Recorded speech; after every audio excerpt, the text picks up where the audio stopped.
Are we witnessing the beginnings of a Russian counterattack? Is Ukraine setting a trap? Is this just a winter slowdown, or is it something else entirely? In contrast to the slow-moving events of today, where it seems you could turn off the news for weeks without missing much, except for mounting casualties on both sides. The end of summer and beginning of fall 2022 was a fascinating time for observers of the Russian invasion of Ukraine. Over the course of the first 6 months of fighting, Russia had shaved off a large chunk of eastern Ukraine heading into that summer, before it would be able to mount an effective counterattack on the territory that Russia had acquired at the start of the conflict, and enjoy celebrations like this one. Instead, Ukraine rapidly injected forces into the north. Before Russia could respond, Ukraine made a series of lightning strikes to the east beginning on September 6th. Throughout that time, Ukraine had also kept up pressure against Han toward the and on November 9th, rather than fight what its leaders thought would be a losing battle, Russia withdrew its forces across the Nero River. As a result, the celebration that seemed destined for May of the following year came 6 months early. The question then turned to where Ukraine would strike. Next consensus opinion was that a drive down Zyria to the Sea of Azov was the most likely option. That would split Russia's land bridge to Crimea, give Ukraine a way to attack the remainder of Kherson without having to cross the Dnipro, and eventually allow Ukraine to flank Russia over in the Donbass. But back to the line of control after November. For all that public speculation as the calendar turned toward the new year, you can see here the progress made on the front. There was a lot of movement there for anyone to process, Vladimir Putin included, so understandably, you might be confused about what you just witnessed. To resolve that, let's focus in here and go to the slow motion instant replay. Okay, not exactly lighting up the world right now. Basically, it's Ukraine losing control of the town of Soledar, and maybe parts of Bakhmut, though the latter part remains unclear. The changes here are notable because Highway MO3 crosses through Bakhmut and otherwise would connect Kiev and Kharkiv to the Donbass. Outside of that, something small may also have happened here, but the reports are inconclusive on that front. Totaling up the pre-war population counts across these locations, even assuming complete Russian successes, shows that very little has actually, especially considering that Bakhmut's interim war population has dropped to only a few thousand. To be clear, none of this accounts for day-to-day combat, which has marginally moved the front lines over territory that neither side finds valuable for a different perspective. Looking at the monthly sums of territorial exchanges in terms of percentage of total Ukrainian territory, the picture is clear. Ukraine has stopped making progress. In fact, the mild regress began raising questions of whether this was a turning point in the war. At the very least, it became evident that we had moved to a fourth phase of the conflict, and the second period of a stalemate. So what actually is going on with the war in Ukraine? Let's cover 4 possibilities that explain the slowdown observed over winter, and how likely each is to be, ranging from a favorable interpretation for Ukraine to an impending disaster. But first, getting accurate news these days is difficult. Whether we are talking about the war in Ukraine, politics at home, or otherwise. Brown News is an app and website that allows you to see how breaking news is covered across the political spectrum. Moreover, it tabulates your own media consumption by political bias. My consumption comes primarily from balanced sources with a bit from the left and the right. It's pretty close to the French tricolor. One of Ground News' coolest features is the map on its mobile app. You can go to specific locations and see what is happening there. You might not see lines on maps, but the cool circles preview available stories. You can also follow topics to track breaking news on a particular person, location, or event like Joe Biden, Ukraine, or the Ukraine crisis. For more, go to Ground News/lines on maps to stay fully informed on breaking news as it's happening. Sign up for free or subscribe for unlimited access. And thanks again to Ground News for sponsoring today's video. Now back to the range of winter possibilities. And first up to explain the seasonal slowdown is the default expectation.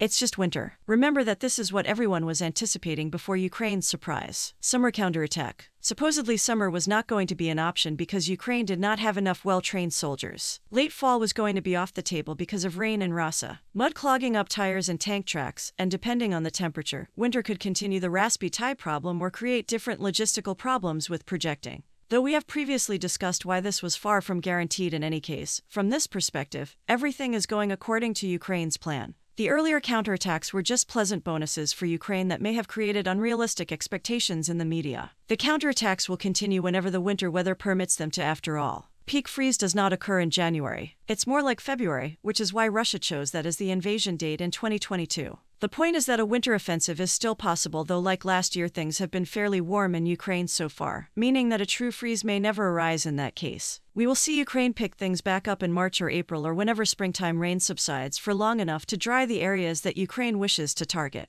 There are some signs that Ukraine is preparing for that. Amur's artillery has steadily been hitting targets in Zyria, You may remember that hammer strikes were a critical preliminary step for the Eastern Hair counterattacks, with Ukraine targeting 3 bridges that crossed the Nero River into the area surrounding city. At first, this forced Russia to commit troops to protecting the city, leaving the east wide open. Then later it isolated those troops and eventually forced Russia to retreat. There is not an obvious strategy that Ukraine is using with its HIMARS targets in Zaporizhzhia. However, it is possible that something coherent is happening, and we will better understand it after the fact. In the meantime, the relatively stationary battlefield will see some aforementioned ebbs and flows. From this perspective, the losses at Soledar and perhaps Bakhmut are not the end of the world for. Remember, the areas have been shelled so much that they are not inherently valuable anymore. Russia has made a small strategic gain by possessing them as a part of a logistical network, and denying that to Ukraine. But that is it. Obviously, Ukraine would prefer to control them, but losing them does not impact any future counterattack plans on the broader spectrum. If this is what's truly going on, it's mildly good news for. I believe that trust the process is the phrase for it.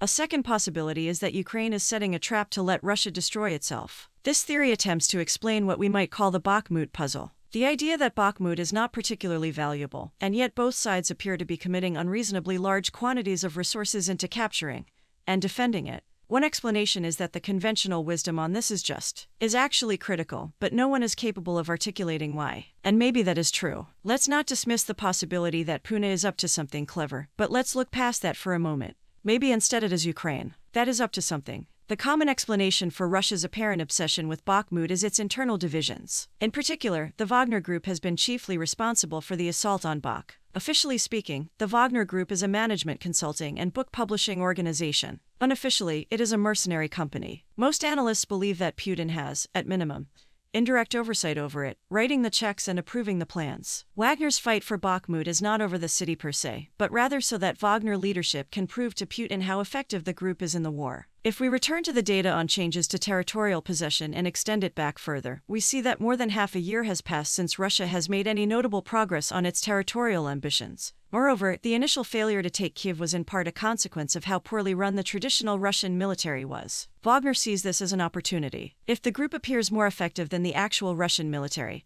Hunin might funnel more resources into it, effectively replacing all of the Russian regulars. In other words, Bakhmut itself is irrelevant. It is just a proving ground for parochial interests within Russia. By this theory, Ukraine is all too happy to devote resources to defending Bakhmut. Oddly, the losses Ukraine is incurring to defend the city is not worth its value. Instead, this is just a giant exercise to cause disproportionate harm to Russia because Putin would rather take away whatever windfall he promised should Wagner withdraw. The group is forced to keep throwing cannon fodder at the situation. By playing this game, Ukraine is reorienting resources that would otherwise go to productive counterattacks elsewhere. But this is a winning strategy for Ukraine. In the long run, it will create even worse manpower deficiencies for Russia, meaning that when Ukraine finally gets around to its next counterattack, the probability of success will be even. The high body counts also increase the chances that Putin's domestic popularity becomes a thing of the past. Adoring crowds like these could become angry mobs, which might allow Ukraine to win the war without having to go city by city. However, there are a couple of big assumptions baked into this theory. First is that the casualty rates are indeed disproportionately aging.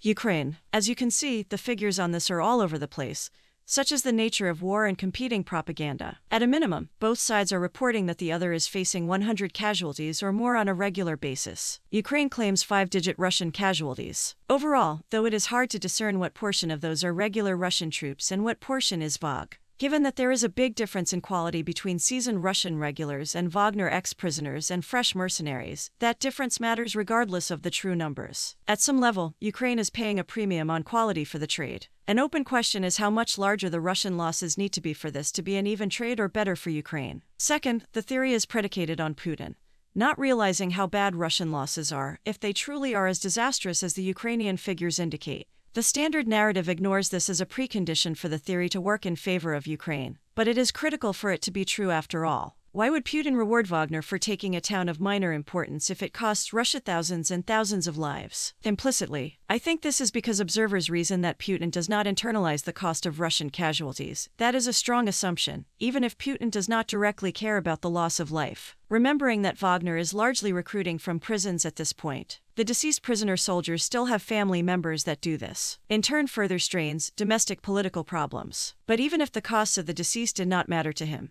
Putin still wants to win the war, and that is an incredible quantity of resources lost. that could have been put to better use elsewhere. It would be the very definition of empiric victory, or as economists would point out, Putin's opportunity cost might be too high. Is it plausible that Putin is in the... Yes, we have talked before about how that was a major reason why the war started. But Putin undoubtedly has learned that his own information asymmetry was a problem and has tried to fix it since then. That said, we have also discussed how the root cause is an institutional problem, which runs deep. So fixing it may be easier said than done. Putin might still have an information. It does not help that Wagner's quasi-independence adds a layer of complication for using traditional military channels to learn accurate casualty figures. And while Bakhmut has been the focus of this conversation because it dominates media coverage, which itself is a consequence of the high casualty count, this may be Ukraine's broader strategy along the line of control for the winter. If this is the true story, it would be very good news for. Possibility number 3 is that we are actually observing a stalemate. This would be the result of Russia's secondary mobilization. Following Ukraine's advances east of Kiev and then reinforced by Russia's retreat from Ha, it became evident that what Moscow needed to keep the war going was to flood the front lines with more troops. After months of delay on the implementation, perhaps the strategy is finally paying off for, and Putin will at last be satisfied with the military's performance. By most accounts, this is bad news for Ukraine.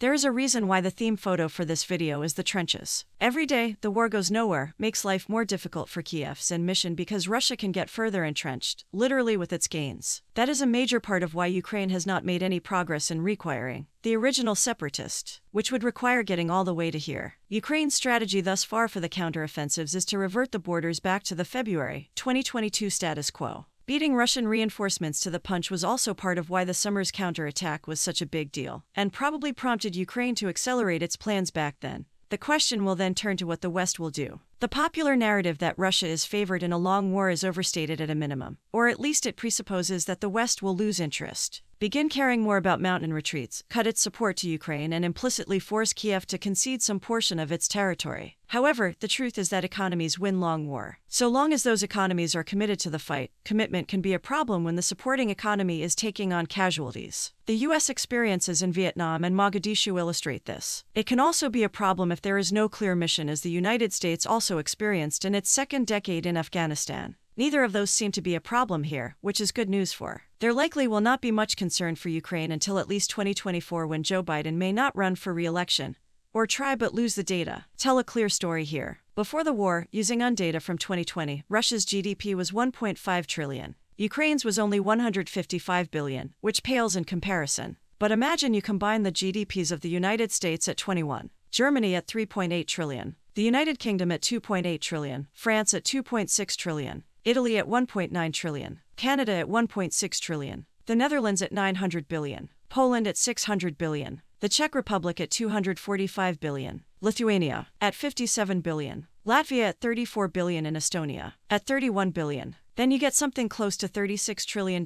Looking at the bilateral relationship, it's not even close in Russia's favor, but factor in those selected NATO countries, and it's not even close against Russia. Obviously, the West is not going to be singularly focused on the war effort like Ukraine will. But even if only 10% of it counts, the coalition still doubles Russia's total. And that's before you factor in the economic sanctions that are squeezing the Russian economy, and therefore its ability to produce weapons in the long run only favors Russia if the West grows disinterested. Thus, if this is a true style, the news for Ukraine is either mildly bad if you think the West is here to stay, or outright bad if you think the West will waver. The final possibility is that we are observing the beginnings of a true Russian counter-offensive. In other words, Russia's small gains in Bakhmut represent the first domino of more to fall later. But where would Russia go? Crossing the Nero River would be a perilous proposition. As such, one likely target is Zyria east of the river's bend for Russia. This has the added benefit of preemptively denying a Ukrainian counterattack from that location. It would also give Russia a chance of capturing Zyria city, something it has not done during the war, despite having officially annexed the territory according to Russian law.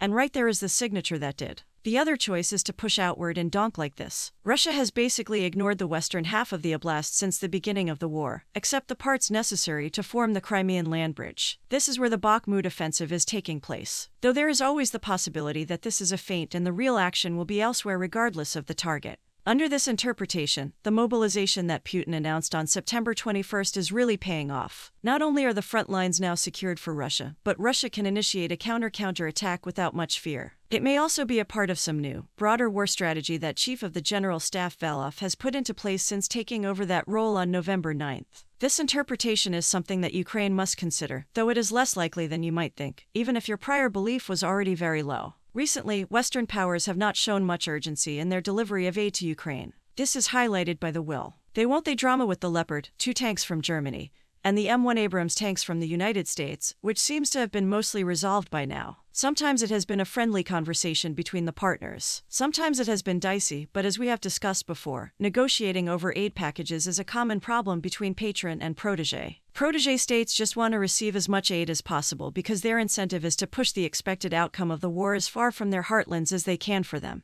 There is no trade-off between power acquisition and the associated costs. That is because the patron tends to be the one footing the bill. Thus, patrons care about whether they are getting enough bang for their buck. This has been a bigger issue in the United States since after Republicans won enough seats to take control of the House of Representatives, though as we discussed just a moment ago, it is the presidency that really matters on this issue. In any case, if Western countries really were worried about a Russian offensive, they would have been much more eager to get the supplies delivered in an expedient manner. The West would like Ukraine to re-establish its old border, but it places even more value on Ukraine continuing to be a viable political entity, at least on some level. Thus, if Ukraine were about to encounter a disaster, the West would want to take proactive steps to stop it. Moreover, the risk that Russia would retaliate against the West for tank shipments would be. After all, Ukraine would have a hard time using them offensively. Russia's chief complaint, if Ukraine were about to be caught on its back foot, but the West was generally slow to make good on the tanks. That means either 1, a productive Russian offensive is not going to happen, or 2, the West has its intelligence on this incorrect. It is possible that Western intelligence is. It has happened before, particularly with the U.S. assessment, that Russia would quickly conquer Ukraine. However, at the same time, U.S. estimates were spot on with Russia's intent from the get-go.